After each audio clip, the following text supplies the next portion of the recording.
আর বড় কোনো অফার কি এই মুহূর্তে তোমার কাছে এসেছে? এই বড় কি অফার, কি ছোট অফার যায়নি। তবে একটা জিনিস আমি করার চেষ্টা করছি, সেটার মধ্যে রয়েছি। সেটা তখন অ্যানাউন্সমেন্ট হবে, যখন জানা যাবে তখন বাদ বাকিটা বলা সম্ভব হবে। আর ইন ফিউচার কি মানে আমরা তোমাকে দেবদা বা জিদ্দার সঙ্গে কাজ করতে দেখতে পেতে পারি বাংলাতে? আরে এটা মনে হয়, এটা এটা তোমার কি মনে হয়, মানে আমার কি ইচ্ছা করে না?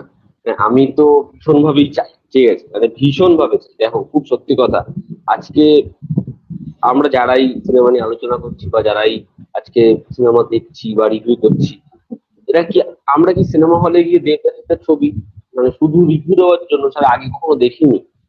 অবশ্যই দেখেছি। মানে ওটা দেখেই তো আমরা আমরা আমাদেরও তো একটা টাইম ছিল যখন আমরা মানে স্কুল থেকে সিনেমা দেখতে যেতাম, যখন আমরা কলেজ থেকে সিনেমা দেখতে যেতাম, তো আমরাও তো দেখেছি তোদের ছবি। আমি চ্যালেঞ্জ সিনেমা হলে দুবার দেখেছি, একবার ফ্যামিলির সাথে, একবার বন্ধুদের সাথে। তখন আমি যথেষ্ট ছোট আর কি। তা আমরা তার তার ছবি দেখেছি। আমি তো মনে হয় দেবদার পর পর পর পর সব ছবি দেখেছি, ঠিক আছে। তখন আমি মুভি রিভিউ কি আমি জানতামই না সত্যি, ঠিক আছে। তো তাদের ছবি দেখে বড় হয়েছে, ঠিক আছে। তো টিভিতে ওরকম ভাবে গান শোনা, ওরকম ভাবে টিকিট কাটা, ওগুলো একটা আলাদাই মানে নস্টালজিয়া আমার কাছে। অবশ্যই চাইবো যে যদি কখনো কাজ করতে পারি, যদি কখনো কোনো কিছু ব্যবস্থা করা যায়, অবশ্যই চাইবো। কিন্তু সেটা মানে মোটে ইজিটা আসতো অবশ্যই। এবং সেটা মানে এমন না যে আমি যেভাবে কাজটা করে দেবো, ওটা অনেক কঠিন। এবং সেখানে পৌঁছানো অনেক কঠিন। অনেকে আমাকে মেসেজ করে, আমাকে বলে যে দাদা এরকম ব্যবস্থা করে দাও আমাকে। আরে ভাই, ব্যবস্থা করলে আমি নিজে ব্যবস্থা নিয়ে করবো। ব্যাপারটা সহজ নয়। এবং এমন নয় যে আমি তার থেকে সময় চাইছি, আমাকে হয়তো সময় দেবে, কিন্তু একটা যা কিছু মানে আমি নিজে জানি যে এই গল্পটা বা এরকম একটা কিছু যখন শোনাবো, সেই মানুষটা মনে হবে যে এ এত গল্প নিয়ে কথা বলে, এত সিনেমা নিয়ে কথা বলে, এটা কি গল্প নিয়ে এসছে আমার কাছে। অ্যাটলিস্ট ওটা যাতে না হয়। একদম। তো দাদা, আমরা বেশ কিছু বছর ধরে দেখতে পাচ্ছি যে বাংলা ছবিকে বাংলাতেই মানে কালেকশন করতে একটা স্ট্রাগল করতে হচ্ছে। সেদিকে হিন্দি বলি বা সাউথের কোনো ছবি এসে এখান থেকে বেশ ভালো মতন একটা ডাবল ডিজিট কালেকশন করে বেরিয়ে যাচ্ছে। এই বিষয়ে কি বলতে চাও? দেখো, এই বিষয়ে আহ, যেটা মানে আমরা এটা নিয়ে বহুবার আলোচনা করেছি। মানে এমন নয় যেটা ইদানিং হচ্ছে। তুমি যদি আমাদের এই কালেকশনের লাইনটা দেখো, তুমি দেখতে পারবে 2014 আগে যে টাইম জোনটা ছিল, তা যখন আমাদের এখানে বজরঙ্গি ভাইজান এসেছে, বা যখন আওয়ারা এসেছে, বা যখন চাঁদের পাহাড় এসেছে, উম, একইভাবে ধুমকেতু এসেছে। তুমি যদি প্যারালালি প্রত্যেকটা ছবির কালেকশন দেখো, বা যখন বস এসছে, চেন্নাই এক্সপ্রেস এসছে, দেখলে পরিষ্কার বুঝতে পারবে যে বাংলা ছবির যে হায়েস্ট গ্রসার আর হিন্দি ছবির যে হায়েস্ট গ্রসার ওয়েস্ট বেঙ্গল, সেটার মধ্যে কিন্তু বিশাল বড় পার্থক্য নেই। একটা বাংলা ছবি যদি 8 কোটি কামায় এখান থেকে, হয়তো একটা হিন্দি ছবি 8 কোটি কামায়, সেই টাইমে কথা বলছি। কিন্তু 2014 সালের পর থেকে আমাদের যে অডিয়েন্সটা, এই অডিয়েন্সটা দেখলো যে যে ছবিটা আমি হলে গিয়ে দেখছি, আমি এই ছবিটা 1 মাস আগে টিভিতে সাউথে দেখে নিচ্ছি, ঠিক আছে, সাউথে ইন্দিরা গান্ধীর সাথে আসছিল তখন।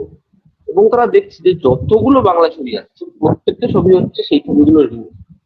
ফলে তারা এই মেইন স্ট্রিম ছবির প্রতি, কমার্শিয়াল ছবির প্রতি যে পুরো ট্রাস্টটা, এই ট্রাস্টটা একদম ফেলে দিল। ট্রাস্টটা একদম মানে গোল্লায় চলে গেল 2014-15 সাল।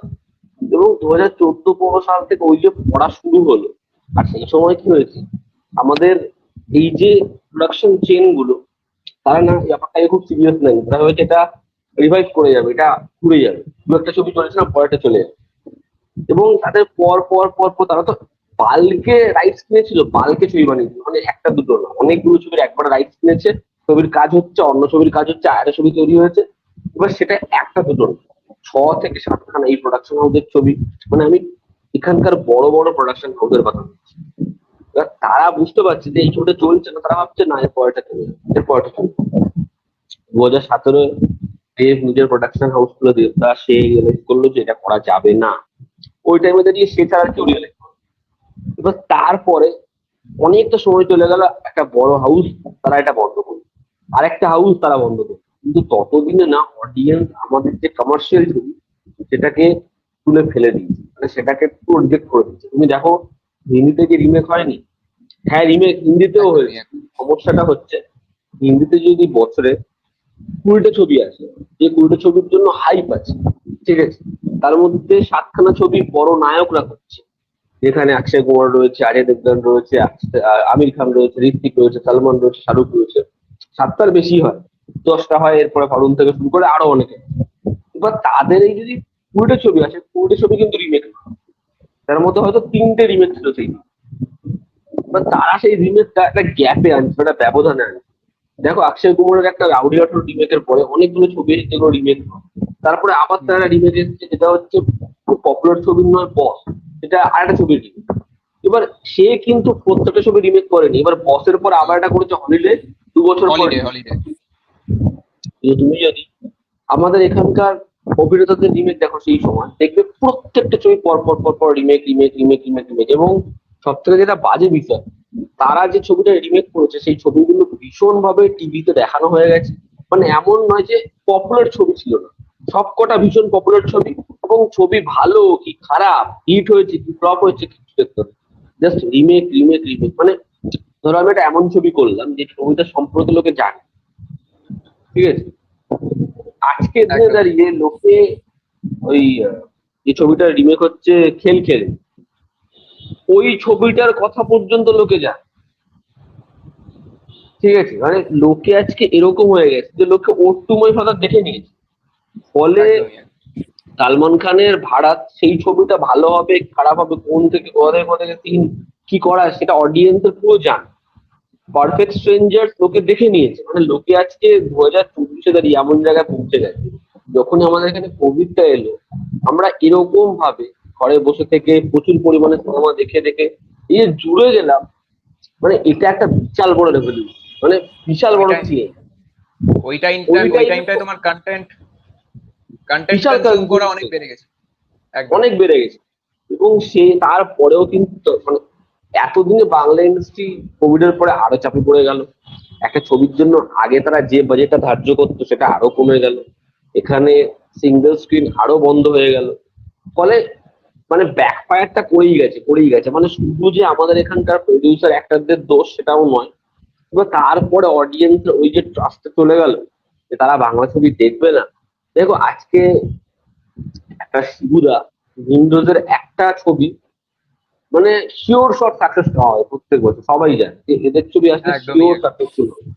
একটা এসডিএফ এর ছবি আসলে মানে ওরা হচ্ছে সাকসেসফুল ছবি ডেলিভার করবে, দেব সাকসেসফুল ছবি ডেলিভার করবে, এরকম শিওর শট কজন আছে?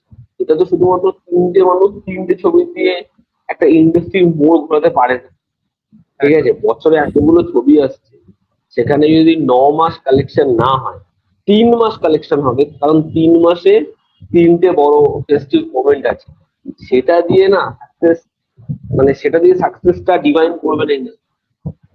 যেটা হয়ে গেছে আমাদের এখানকার সব থেকে বড় সমস্যা। তবে আই হোপ যে একটা টাইম আসবে যেখানে অডিয়েন্স আবার বাংলা ছবির প্রতি ট্রাস্টটা ফেরাবে। তার কারণ একটা টাইম ছিল যখন কন্নড় লোকে ছবি দেখা বন্ধ করে দিয়েছিল, কিন্তু হঠাৎ করে একদম। ছবি এলো কেজিএফ, যেটা পুরো ইন্ডাস্ট্রিকে সার্ভাইভ করে দিল, পুরো ইন্ডাস্ট্রি পিকচারটাই বদলে দিল। তো আমাদের হ্যাঁ, এখানেও হয়তো সেরকম একটা সময় আসবে যেখানে একটা মেইন স্ট্রিম ছবি পুরো এই পিকচারটাই সিনারিওটা চেঞ্জ করে দেবে, দেন আবার অডিয়েন্স মানে আমি এটাতে বিশ্বাসী যেটা ঠিক হবে। একদম। আর এই মুহূর্তে দাঁড়িয়ে বাংলার মোস্ট অ্যান্টিসিপেটেড ছবি হচ্ছে খাদান। তো কি মনে হচ্ছে খাদান কতটা মোড় ঘুরিয়ে দিতে পারবে বাংলা ছবি? দেখো আমি মানে খাদান নিয়ে ভীষণ ভীষণ ভাবে আশাবাদী, মানে ভীষণ ভাবে। টেক্কা নিয়েও খুব এক্সাইটেড, তবে খাদান হচ্ছে একটা মেইন স্ট্রিম ছবি এবং আপনার যে স্কেল দেখে খুব, আমরা মেইন স্ট্রিম ছবি দেখে বড় হয়েছি, যতই যাই সিনেমা নিয়ে কথা বলি, আমি চাই আমাদের এখানে মেইন স্ট্রিম ছবি হোক। কারণ একদমই যতক্ষণ না ছবি বড় হবে ততক্ষণ মার্কেট বড় হবে, ঠিক আছে। একদমই এটা আমার কথা নয়, এটা বড় বড় ট্রেড এক্সপার্ট সিনেমা যারা বানিয়েছে তাদের কথা। যে আজকে যদি আমাদের এখানে মেইন স্ট্রিম ছবি বেশি পরিমাণে হয়, তাহলেই যদি কোনো ডিরেক্টর চায় যে আমি একটু অন্যরকম করবো, সেই লোকটা টাকা পাবে, ঠিক আছে। একদমই যদি মেইন স্ট্রিম ছবি না হয়, গোটা ইন্ডাস্ট্রি দাঁড়িয়ে আছে শহর কলকাতায় কি কন্টেন্ট হচ্ছে, শহর কলকাতায় অডিয়েন্সকে টেনে এনে ঘরের গল্প দেখাবো, সেটা সবাই করতে পারবেই, সবার সেটা জোনই নয়। তুমি দেখো না একটা টাইমে আমাদের এখানকার যে পরিচালকেরা হার্ড কোর মেইন স্ট্রিম ছবি বানিয়েছে, তারা এখন কি বানাচ্ছে? তো সেটা সবার সেটার জোনই না, সেই জিনিসটা তৈরি করতে পারবে।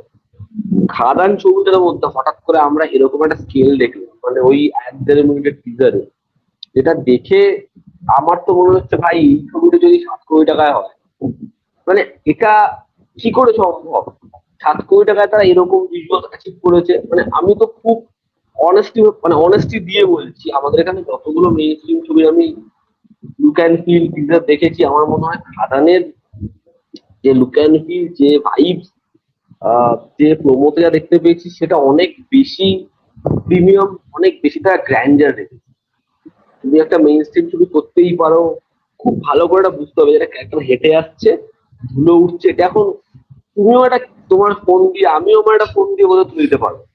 কিন্তু একদমই একদম। ওরকম একটা ব্যাকগ্রাউন্ড, একটা ট্রেন আসছে, ট্রেনের উল্টো দিক থেকে ওই ট্র্যাক ধরে একটা বাইক আসছে, পিছনে এরকম ভাবে লরিগুলো ঘুরছে, দুটো ক্যারেক্টার দাঁড়িয়ে রয়েছে, এরকম খাদানের ওই জায়গাটাকে দেখানো, এটা তুমি ওয়াইড দেখাচ্ছ, এত বড় জোন দেখাচ্ছ, এটাতে সব থেকে বেশি পয়সা, এত সব থেকে বেশি সময় খরচা হয়।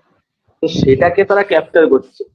আজকে KGF 2 যতই আমরা বলি কন্নড় ইন্ডাস্ট্রির ছবি, 100 কোটি টাকা বাজেট ছিল ভাই, সেখানে 7-8 কোটি টাকা তারা যদি এই ফিল্ম দিতে পারে, আমার মনে হয় সুজিত রেণু দত্ত হোক বা দেব এন্টারটেইনমেন্ট ভেঞ্চার, খাদান, মানে খাদান নিয়ে আমি ভীষণ ভীষণ excited। এবং হিন্দির অনেক রিভিউয়ারও কিন্তু সেম কথা বলেছে, যারা খাদানের টিজারটা রিভিউ করেছে। আচ্ছা, এটা ভালো, মানে এটা তো খুব ভালো বিষয়। মানে খাদান, সত্যি খাদান মনে হচ্ছে যে মেইন স্ট্রিম ছবিটা এমন একটা ছবি হবে, ওই ছবিটা হয়তো আমাদের এক ধাপ এগিয়ে দেবে, পিছিয়ে দেবে না, মনে হয়। একদমই একদম। আর রিসেন্টলি আমরা একটা জিনিস দেখতে পাচ্ছি যে যে যখনই এখানে কোনো বড় হিন্দি ছবি রিলিজ করছে, তখন সেই সময় যদি কোনো বাংলা ছবি রিলিজ পায়, সেটার হল পেতে একটা প্রবলেম হচ্ছে। তো এই বিষয়ে কি বলতে চাও?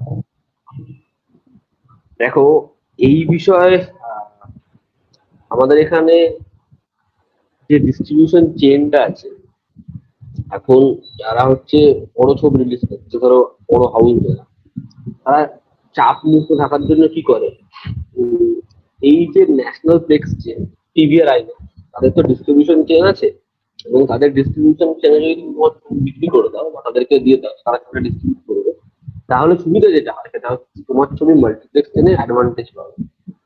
এবার ধরো তুমি নিজে একজন ডিস্ট্রিবিউটর বা অন্য ডিস্ট্রিবিউটর আছে, যার সাথে এতদিন ধরে বাংলা ইন্ডাস্ট্রির প্রচুর প্রডিউসার, প্রচুর অ্যাক্টর কাজ করেছে, যারা অলরেডি ভীষণ সাকসেসফুল। এবার তারা তোমাকে এই গ্যারেন্টি দিতে পারছে যে তোমার ছবিটা মাল্টিপ্লেক্স থেকে সব থেকে বড় release হবে। ঠিক আছে, তার কারণ উল্টো দিকে PVR আইনক্স বহু ছবির এই ডিস্ট্রিবিউশনের দায়িত্ব নিয়ে নিচ্ছে। এবার যেটা হচ্ছে সমস্যা, সেটা হচ্ছে ধরো আমাদের এখানে একটা বাংলা ছবি PVR আইনক্স ডিস্ট্রিবিউট করছে, তারা একই দিনে একটা হিন্দি ছবি ডিস্ট্রিবিউট করছে, এবং একদম। উল্টো দিকে অন্যান্য বাংলা ছবিও আছে যেগুলো বড় হাউসের ছবি।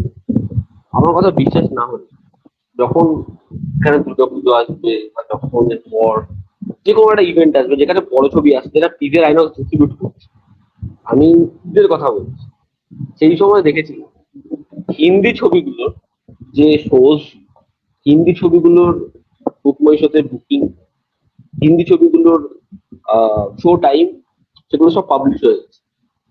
এবং সেখানে একদমই। ধরো হিন্দি ছবিটা শো পেয়েছে, দুটো হিন্দি ছবি শো পেয়েছে ধরো 8টা 10টা করে, সেখানে বাংলা ছবিটাকে তারাই ডিস্ট্রিবিউট করছে, বাংলা ছবিটাকে শো দিচ্ছে হয়তো 3 দিন, এবং শোটা ওপেন করছে রিলিজের 2 দিন আগে বা 1 দিন। এবার মানে তাদের কাছে এরকম একটা ধারণা যে বাংলা ছবি, এই ছবিটাকে একদম শেষ মুহূর্তে একটা জায়গা দিয়ে দিলেই হবে। আমাদের এখানে এই যে PVR আইনক্স এর ডিস্ট্রিবিউশন চেন, এটা এরকম হয়ে গেছে, মানে শুধু তাদের না, এরকম আরো কিছু চেঞ্জ হয়েছে, সেগুলো এমন হয়ে গেছে যে উল্টো দিকে যারা আমাদের এখানে ম্যাক্সিমাম দারুণ ডিস্ট্রিবিউশন করতে পারতো, সেই প্রত্যেকটা কোথাও একটা গিয়ে এরকম ভাবে চেনটার বড় হওয়া হতে হতে হতে হতে যে এরা আমাদের ছবিকে ব্যাপকভাবে ডিস্ট্রিবিউট করবে, এরা আমাদের ছবিটাকে দারুণভাবে জায়গা দিয়ে দেবে, এই যে একটা গ্যারেন্টিটা দিতে পারছে, এই কয়েকদিন আগেই দেখবে সিংঘম থ্রি হয়ে যাচ্ছিল ভুলভুলাইয়া 3 এর ওপর থেকে, আর চাপ সৃষ্টি করবে। তার কারণ সিংঘম থ্রি অ্যাপ্রক্সিমেটলি এখনই 60% মাল্টিপ্লেক্স যে শো সেটা পেয়ে গেছে, আর ওটা হ্যাঁ হ্যাঁ অ্যাসিওর করে দিয়েছে। তার কারণ সিভিয়ার আইনক্স এবার বাদ বাকি যতগুলো ছবি ওইটাতে আসবে প্রত্যেকটা ছবি টোটাল 40% শো পাবে টোটাল। একদম। এবার বাদ বাকি ছবিগুলোর মধ্যে সব থেকে বড় ছবি ভুলভুলে আছে, তাহলে সেই ছবিটা কতটা চাপে রয়েছে। এবার তোমাকে একদিকে অপশন দেওয়া হচ্ছে, তোমাকে যদি বেশি করে নিতে হয় তাহলে তোমাকে আমাদের সাথে যুক্ত হতে হবে। এবার তুমি আমাদের সাথে যুক্ত হচ্ছে, তো সেই সময় হিন্দি সিনেমা আসছে যখন, তখন তোমার কাছে কি রাস্তা বেঁচে আছে, যে হিন্দি সিনেমা বড় ছবি তাকে আমরা সোর্স দিয়ে দিলাম। এবার তুমি বাকি যে সোর্স গুলো পাচ্ছ সেটা তুমি এমনি পেতে, আমাদের সঙ্গে অ্যাসোসিয়েট না হলে তার থেকে দুটো কম পেতে। কিন্তু তোমাকে আগে বোঝানো হচ্ছে যদি তুমি আমাদের সঙ্গে অ্যাসোসিয়েটেড হও তোমাকে আমরা বেস্ট রিলিজ দেবো, কিন্তু ঘন্টা বেস্ট রিলিজ দিচ্ছে। এই জিনিসটা আমাদের এখানে তো একদম ইনিশিয়াল স্টেজ থেকে হয়, এটা খুবই একটা ছোট্ট দিক। এবার দ্বিতীয় কথা হচ্ছে শুধু এইটা কিন্তু বিষয় নয় যে আমাদের এখানে ছবিগুলো বিশাল বড় ওয়েতে আসছে না বলে বড় ইনকাম করছে। আমাদের এখানে ধরো একটা ছবি যদি এমন বেঞ্চমার্ক সেট করতো যে হিন্দি ছবির সাথে এসেছে পাল্লা দিয়ে বিজনেস করতো 10 কোটি 12 কোটি, সেটা কখন হয়? শুধু ক্রিসমাসের টাইমে। গত একদম বছর যখন ডাঙ্কি আর সালাড এসেছে লোকে এরকম ভেবেছিল যে প্রধান টিকবে, কিন্তু অভিজিৎ সেন আর দেবের যে ফেস ভ্যালুটা সেটা এরকম ভাবে ছিল ছবিটা কিন্তু এই বিজনেস করে বেরিয়েছে। ঠিক আছে, একদমই একদম। ওদের সাথে কিন্তু পাল্লা দিয়ে বিজনেস করেছে। হ্যাঁ হয়তো আমরা শুধু ওয়েস্ট বেঙ্গলের নিরিখে দেখি হয়তো প্রধানের থেকে কালেকশন একটু বেশি হবে, কিন্তু যেখানে কোনো বাংলা ছবি হিন্দি ছবির সাথে টিকতে পারছে না সেখানে প্রধানও টিকেছে কাবুলিওয়ালাও টিকেছে। ঠিক আছে, এবার এরকম একটা উদাহরণ দিয়ে হবে না, এরকম 5-6খানা উদাহরণ লাগবে যে হিন্দি ছবি যখন এসছে তখন বাংলা ছবিগুলো এই business করেছে। তুমি একজন তুমি ধরো এন্ড অফ দ্য তুমিও বিজনেসম্যান, ধরো আমিও বিজনেস, একদমই তুমি একজন ডিস্ট্রিবিউটর, তুমি সিনেমা হল অব্দি পৌঁছে দাও, আমি এক্সিবিটর, আমার কাছে হল আছে। এবার আমি যদি দেখি প্রত্যেকবার হিন্দি ছবিগুলো আমাকে বাংলা ছবির থেকে বড় বিজনেস দিচ্ছে, এটা খুব স্বাভাবিক। যতই মানে বাংলায় করে খাই একদিনের পর আমার মনে হবে আমি হিন্দি ছবি বেশি খাই। এটা খুবই একদমই স্বাভাবিক একদম। যে আমাকে হিন্দি ছবি বেশি বিজনেস করে দিচ্ছে ভাই, আমি হিন্দি ছবি এন্ড অফ দ্য যাবো। তুমি দেখো পুজোর টাইমে এটা হয় না, পুজোর টাইমে বাংলা ছবি লোকে দেখবেই যাই হয়ে যাক। এবার একদমই যদি এটা সারা বছর হয় বা এটা যদি আমরা দেখতে পাই যখনই ছবি আসছে, পুরোনো আসছে ছবি এলো বাংলা ছবি কি বিজনেস করেছে, ঈদে এলো বাংলা ছবি কি বিজনেস করলো, সরস্বতী পুজোর সময় দারুণ বিজনেস করলো, তারপরে তোমার রিপাবলিক ডে প্রজাতন্ত্র দিবস তখন ভালো বিজনেস করবে। এটা যদি হয় গরমের ছুটি ভালো বিজনেস করবে, কিন্তু তার জন্য বাংলা ছবিকে প্রুফ করতে হবে, শুধু ভালো কন্টেন্ট নয়, ছবি ব্যবসা করতে এটা দেখাতে হবে। আমাদের এখানে এই কিছু হলেই বক্স অফিস ফিগার ম্যানিপুলেট করে বলে দেবো, ওগুলো করে লাভ হবে না। যখন তোমার বিজনেস হবে তোমাকে ম্যানিপুলেট করে কিছু বলতেই হবে, তোমায় কিছু একদম। সব ইন্ডাস্ট্রিতে ম্যানিপুলেশন হয়। এটা এমন না যে শুধুমাত্র এখানে হচ্ছে, হিন্দিতে অনেক বড় পরিমাণে। কিন্তু তার মানে এই নয় যে হিন্দির পুরো ফিগারটাই ম্যানিপুলেট করে। এই যে দেওয়ার একদম কালেকশন সেখানে ম্যানিপুলেশন নেই, বাড়িয়ে বলা নেই, অবশ্যই আছে, কিন্তু অবশ্যই। একটা একটা কালেকশন আছে, তারপর তারা জল মেশাচ্ছে। এখানে কালেকশনই হচ্ছে এইটুকু, যত জল মেশাচ্ছে লোকে ধরে ফেলছে। তো অ্যাটলিস্ট তোমাকে একটা কালেকশন করতে হবে তারপর তুমি মেশাও। এখানে একদমই যে ছবিগুলোর কালেকশন হয়েছে, এই ধরো কর্ণ সুবর্ণগুপ্ত, হ্যাঁ হ্যাঁ প্রজাপতি, চেঙ্গিজ, প্রধান, টনি, ঠিক আছে, এই ছবিগুলোর কালেকশন বা ধরো রক্তবীজ, এই ছবিগুলোর কালেকশন, এটা যে অডিয়েন্স সিনেমা হলে গিয়ে দেখেছে এটা না, তোমরাও জানো আমরাও জানি, আমরা জানি যে এই ছবিগুলো অডিয়েন্স দিয়ে দেখেছে। একদম। আজকে যাই হোক একেন বাবুর ছবি আছে লোকে কিন্তু হলে গিয়ে দেখে, এটা ডিনাই করা যায় না। ঠিক আছে, হ্যাঁ ওটা একদম। মানে দেখলেই বোঝা যায় যে ছবিগুলো হলে লোক দেখতে যাচ্ছে। আমি একেন বাবু মানে নিজে পছন্দ করি না করি আমার ফ্যামিলির লোক ছুটে দেখতে যাবে। আমি যখন থার্ড উইকে তারা দেখতে নিয়েছি দেখছি 90% অডিয়েন্স বসে রয়েছে। যখন অনির্বাণদার ছবিটা এলো, এই ছবিটা হচ্ছে নামটা ভুলে যাচ্ছি, বল্লভপুরের রূপকথা, তাই তো? বল্লভপুরের কথা। ওই ছবিটা যখন এলো ওই ছবিটা ফিফথ কি সিক্সথ উইকে নবীনায় অলমোস্ট ফুল। তাহলে ওই ছবিটাকে যেমন ভালো শো দেওয়া হয়েছে, ছবিটার শোটা হোল্ড করে করে রেখেছে, একইভাবে অডিয়েন্স ছবিটা দেখতেছে। ঠিক আছে, তো ওই ছবিটা যে অডিয়েন্স দেখছে পরিষ্কার দেখা যাচ্ছে। কিন্তু এমন অনেক ছবি আছে যেটা তোমরাও জানো যে লোকে ছবি দেখতে আসছে না, লোকে ছবি দেখছেন, ছবিটার অডিয়েন্স হচ্ছে না। এবার সেই ছবির কালেকশন যদি বাড়িয়ে বলা হয় বা ছবির কালেকশনটা অদ্ভুত নাম্বার বলা হয়, সেই পিকচারটা অডিয়েন্সের কাছে খুব ক্লিয়ার হয়ে যায়, খুব একদমই পরিষ্কার হয়ে যায়। একদমই। তো এরপরে আমার যে প্রশ্নটা তোমার কাছে থাকবে যে ইন ফিউচার আমরা কি তো মানে তোমাকে একজন ফুল ফ্লেজেড ডাইরেক্টর হিসেবে দেখবো? আরে কি বলি, দেখো ইচ্ছা তো আমার সেটাই, আমি অবশ্যই সেটাই ইচ্ছা, আমি সেটাই করতে চাই। তবে মানে বিষয়টা হচ্ছে কি বলতো, খুব সত্যি কথা হচ্ছে যে আমাদের, মানে আমি যদি আমার দিক থেকে বলি, একটা তুমি নিজের মতো করে নিজের পরিচিতদের সাথে শর্ট ফিল্ম বানাচ্ছ, একটা কাজ করছো, সেটা ফিল্ম ফেস্টিভ্যালে যাচ্ছে, সেটা থেকে তুমি শিখছো। মানে ম্যাক্সিমাম ছেলেমেয়েরা আমাদের এখানে ইনিশিয়াল ডেজে তাই করে, একদমই কিছু বই পড়ছো, ইউটিউবে কিছু ভিডিও দেখছো, কিছু ক্লাস করছো, এগুলো করে তোমার যে জানাটা হবে, বা তুমি কোনো ফিল্ম টিউশন মানে ফিল্ম ইনস্টিটিউট থেকে কিছু তুমি শিখেও নি, তুমি সেখান থেকে এডিটিং শিখলে বা যাই হোক কিছু তুমি করেও নি, এটা খুবই কম সংখ্যক ছেলেমেয়েরা করতে পারে, ওই টাকাটা বিনিয়োগ কম করতে পারে। তো তুমি করে তারপরে তুমি ছবি বানাও, একটা ছবি কিছু পুরস্কার পেলো ফিল্ম ফেস্টিভ্যালে, এবার এটা আর একটা মেইন স্ট্রিম ছবি হোক, একটা বড় ছবি হোক, একটা আর্ট ছবি হোক, একটা বড় ছবি বানাও তাম ঝামের সাথে। একদমই তুমি যখন সেটে বসবে, যখন একটা 100 জনের ইউনিট থাকবে এবং তোমাকে ইউনিটটাকে পুরো সামলাতে হবে, তাহলে সেখানে লাইটম্যান থেকে শুরু করে যে অ্যাক্টর, যে মেকআপ আর্টিস্ট, তোমার যে অ্যাসিস্ট্যান্ট, যে ডিওপি অ্যাসিস্ট্যান্ট, প্রত্যেকে তোমার কথায় সেখানে প্রত্যেকটা স্টেপ ফেলবে। এটা তোমার সেনা, এই দুটোর একদমই। মধ্যে না বিশাল পার্থক্য। ঠিক আর আছে? আমার তো ওই, লাস্ট যেটা হ্যাঁ হ্যাঁ বলো বলো। বলো বলো বলো। তো ওই যে জায়গাটা আর মানে এখন আমি যে জায়গাটায় আছি, এটার মধ্যে একটা বিশাল পার্থক্য রয়েছে। তো আগে এই স্টেপ গুলো পার করে করে করে যাই, তারপর একদমই। তোমার লাস্ট যেটা প্রশ্ন তোমার কাছে থাকবে যে আমরা রিসেন্টলি দেখছি, এটা মানে অনেকগুলো ইন্ডাস্ট্রিতেই এখন হচ্ছে যে ইউনিভার্স কনসেপ্ট, এই ইউনিভার্স কনসেপ্ট ধরতে গেলে প্রতিটা ইন্ডাস্ট্রিতেই ঢুকে যাচ্ছে। তো এই মুহূর্তে দাঁড়িয়ে আমাদের বাংলায় এরকম একটা ইউনিভার্স কতটা দরকার, যেখানে আমরা বড় বড় সুপারস্টারদের একসাথে দেখতে পাবো?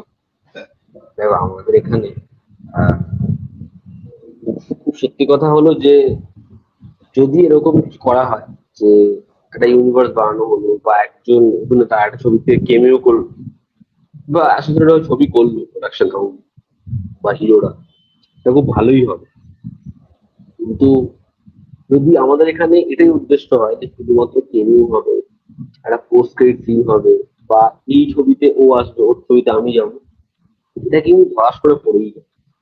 তার কারণ একদম হচ্ছে আজকে না এটা ট্রেন্ড করছে, তুমিও দেখছো, আমিও দেখছি, সবাই দেখছে। ঠিক আছে, একদমই একদম তো বাংলা ছবিতে এখন এটা হয়নি। এবার তাদের যদি মনে হয় যে এটা আমরা করি, তারা শুধু ওটার জন্যই করলো, তখন আবার সবাই বলবে যে এটা তো দেখলাম রোলেক্স এর মতো লাগে, এটা তো দেখলাম অ্যানিমেলের মতো লাগে, এটা তো দেখলাম সুপার মতো লাগে, সেই বিষয়টা আবার আসবে। উদ্দেশ্য সেটা নয়, উদ্দেশ্য হওয়া উচিত সেটা ভালো ছবি। ঠিক আছে, তুমি কিন্তু এটা ডিনাই করতে একদম পারবে না যে বিক্রম একটা খুব ভালো ছবি, এটা ডিনাই করা যাবে না যে জওয়ান সেই ছবির যে গল্প সেটা ভালো গল্প, এটা ডিনাই করা যাবে না যে লিও বা মাস্টার সেই ছবিতে অ্যাকশন বা যেরকম ভাবে জিনিসপত্রগুলো দেখাচ্ছে সেগুলো খুব মানে দেখে আমরা মজা পাচ্ছি, মস্তি পাচ্ছি, জেলার হুম সিটিমার মোমেন্ট দিতে পারছি। ছবিগুলো আগে এগুলো আমাদেরকে প্রোভাইড করতে পেরেছে। এবার তুমি আমাকে বলো বাংলা ছবি কি তাহলে তারা কিছুই পারেনি? অবশ্যই পেরেছে। আজকে তুমি একটা দেখো, ক্রান্তি দেখো, আজকে একটা চ্যালেঞ্জ দেখো, আজকে একটা যুদ্ধ দেখো, আজকে একটা তুমি দেখো হচ্ছে আহ যখন আমরা দেখেছি হচ্ছে ধরো এখানে বস এসেছে, ঠিক আছে, বস রিমেক হোক, কিন্তু জিতের সেই ছবিটার মধ্যে যেরকম ভাবে অ্যাপিয়ার হওয়া, সেই ছবিতে যেরকম ভাবে অ্যাকশন সিকোয়েন্স হচ্ছে, ডায়লগ বাজি হচ্ছে, আমরা সেই মজাগুলো পেয়েছি। একদমই। তো এই তো কয়েক বছর আগে, কিছু বছর আগে আমাদের এখানে সব এই ছবিগুলোর সেট পিসেস ছিল, যে আমরা উদাহরণ দিতে পারতাম, এমএলএ ফাটাকৃষ্ণ, ঠিক আছে। তো এরকম ছবির পরপর পরপর লাইন ছিল আমাদের, যে বাংলাতে আমরা এই ছবিগুলো দেখে মস্তি পেয়েছি, মজা পেয়েছি, চ্যালেঞ্জ দেখে একদম। সিটি মেরেছি, ঘাতক দেখে কি হেভি লেগেছে। তো এই ছবিগুলোর আমাদের এখানে উদাহরণ ছিল, এখন উদাহরণ নেই। কারণ আমাদের এখানে 10 বছরে অনেক কিছু পরিবর্তন হয়েছে, মেইন স্ট্রিম ছবি আসলেও ভালো লাগেনি সেটা খুব একটা। তো আমাদের এখানে আগে উদ্দেশ্যটা হওয়া উচিত যে ভালো ছবি বানানো, ভালো ছবি। তো সেটা আগে হোক, তারপরে কেমিও গুলো তো, এগুলো তো সব সেকেন্ড। আর যেটা হতে পারে সেটা হচ্ছে, ধরো দেব বুম্বাদা, জিৎ বুম্বাদা, বা জিৎ মিঠুন চক্রবর্তী, দেব জিৎ, এরা হচ্ছে সুপারস্টার। আজকে একদমই। দেব জিৎ একসাথে ছবিতে আসে, মানে ছবির হাইপ বুঝতে পারছো? তো সেটাকে যদি ওরকম ভাবে, মানে দেব জিৎকে শুধু নিয়ে হাইপ বানাবো, তাহলে ছবি দুদিন পর আবার থ্রাস করে পড়বে। কিন্তু যদি ছবিতে একটা দুই পৃথিবীর মতো গল্প থাকে, যেমন দেবের ক্যারেক্টার লেখা হলো, তেমন জিতের ক্যারেক্টার লেখা হলো, বা একটা এমন ছবি যেখানে ধরো দেব অনির্বাণ, বা অনির্বাণে কিন্তু ওরকম ক্রাউড, মানে অনির্বাণ ওরকম ক্রাউড ফুলার নয় মাসদের মধ্যে, কিন্তু দেব হিরো অনির্বাণ villain। যদি এরকম একটা কিছু করা যায়, বা মিঠুন চক্রবর্তী দেব, এরকম একটা কিছু হুম। করা যায়, তাহলে বিষয়টা যে একদমই। অ্যাটলিস্ট একটা অডিয়েন্সের মধ্যে হাইপ তৈরি করতে পারবে। কিন্তু সবার আগে ইম্পর্টেন্ট হচ্ছে গল্প, সবার আগে ইম্পর্টেন্ট হচ্ছে দুজনের সাথে জাস্টিস করা, দুটো ক্যারেক্টারের সাথে। সেটা আমাদের ইনিশিয়ালি আগে মাথায় রাখতে হবে। একদমই। আহ, তো থ্যাংক ইউ রূপম দা, thank you for this interview. তো থ্যাংক ইউ। যাওয়ার আগে যদি আমাদের অডিয়েন্সকে কিছু বলতে চাও, জাস্ট ফিল মি। জাস্ট ফিল্মির পেজ, ফেসবুক পেজ, সেটা তো খুবই পপুলার। আই উইশ তাদের ইউটিউবের জার্নিও খুব ভালো হবে। তো যারা ভিডিওটা দেখছো, প্লিজ সাবস্ক্রাইব। ওরা খুব ভালো কাজ করছে, আপডেট থেকে শুরু করে সবকিছু ওরা খুব ভালো কাজ করে। আমি চাই ওদের খুব মানে ভালো হোক, সাকসেসফুল হোক ওরা। ভালো ভালো সিনেমা দেখুক, বাংলা ছবি ভালো হোক, ওরাও ভালো ছবি দেখুক, আমরাও ভালো ছবি দেখি। আর থ্যাংক ইউ, আর আমাকে আজকে ইনভাইট করার জন্য, খুব ভালো ছিল। থ্যাংক ইউ, থ্যাংক ইউ দাদা। আর আমরা এখন ইউটিউব আর ইনস্টাগ্রামেও সেম ভাবে কাজ করছি, প্লাস আমরা ভিডিওসও আনছি, আমরা আর মানে পোস্টের মধ্যে আটকে থাকতে চাইছি না। বাহ বাহ, খুব ভালো। তাহলে অডিয়েন্স ওদেরকে সাপোর্ট করুন। থ্যাংক ইউ দাদা। Thank you, thank you. Thank you so much. ঠিক আছে, আমি তাহলে লিভ নিচ্ছি তাহলে, ঠিক আছে। একদম দাদা, তুমি এটা একদম একদম। এটা এডিট করে দেবে তুই, লাস্টের পোর্শন শুনবো। একদম একদম, তোমাকে পাঠিয়ে দেবো লিঙ্ক। হ্যাঁ, না বলছি এই যে এখন কথাগুলো বলছি, এগুলো এডিট করে দেবে তো লাস্টে? একদম একদম, এডিট করেই তবেই ছাড়া হবে। ঠিক আচ্ছা আছে আচ্ছা, দাদা। ঠিক আছে, ঠিক আছে, ঠিক আছে, টাটা। চলো ভালো থেকো, দেখা হচ্ছে হ্যাঁ, আবার, টাটা। থ্যাংক ইউ দাদা।